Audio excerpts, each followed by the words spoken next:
Well, again, it's Derrick D-Lew here at the Fanatics Fest in New York City at the Jacob Javits Center, representing the D-Lew podcast on Belief Network. I'm here with NFL legend and also one of the hosts of one of the most popular podcasts in the world. The Pivot is the one and only Channing Crowder. Thank you so much for giving me your time. How are you? Oh, appreciate you, man. Having a good time at Fan Fest, man. This is amazing. Also, could you envision when we were young, because we're on the same generation, something like this being available to us during our time growing up? No, it's the first year. And it's man, I give a lot of love to Michael Rubin and Fanatics for what they did. They brought just so many demographics together. That's the thing about reach, is that you just can't reach the football fan, the hockey fan, the dude from the hood, the stay-at-home mom out in the suburb. You got to reach everybody. Right. And sports brings that together. But even here this weekend, man, I'm sitting up there with Robert Kraft, Gronkowski, talking to Rob Manfred. Sit down with Derrick Ravel, but also Travis Scott walks up.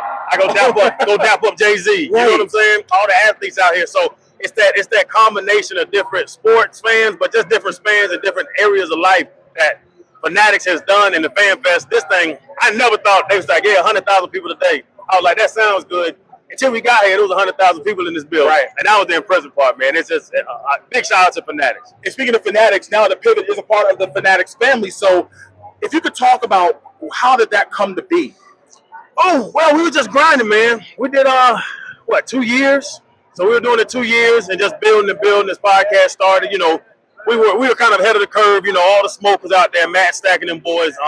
Wally and Gillo was out there. Same thing, just educating people. The Breakfast Club was really, people don't look at it that was the first podcast.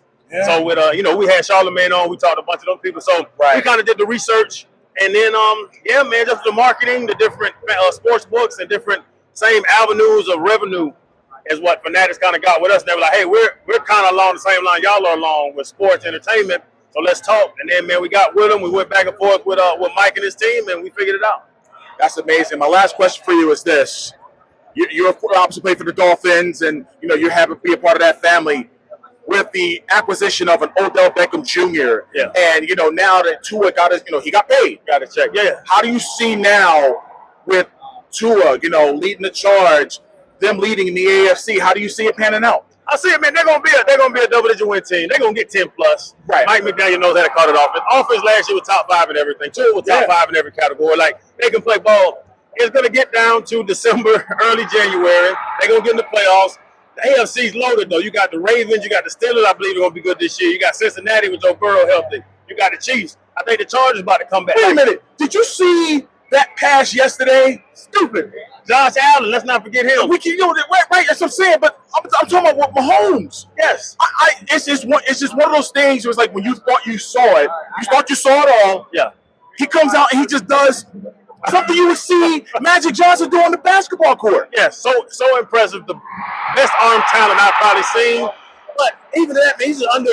It's like honestly what Tom Brady did to Peyton Manning both years. There's great players, and then there's a Tom Brady. There's amazing Hall of Fame quarterbacks like a Lamar Jackson, right? But he's gonna have to play Patrick Mahomes to win that thing. Yeah. So that's what I think. The thing in the AFC, the NFC, they got about 3-4 good teams. That's about it. The AFC is loaded. So the Dolphins, to answer your question, it's a lot of teams like that. The Jets should be good too if Aaron Rodgers stays healthy, right?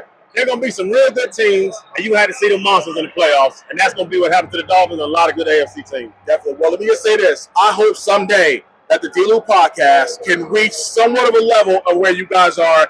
I watch you guys. I study you guys in regards to how you interview. How do you talk about not just sports, but other aspects of life and all those things that go into your career, whether it's the entertainment world or the sports world.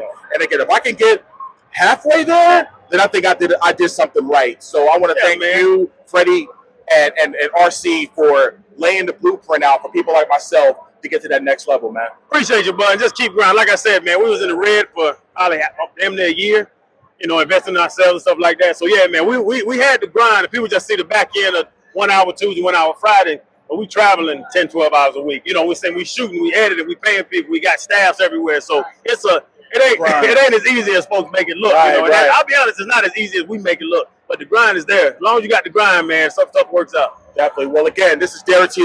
here at Fanatics Fest, representing the D-Lew podcast on Belief Network with the one and only Channing Crowder. Appreciate you, baby. You got it.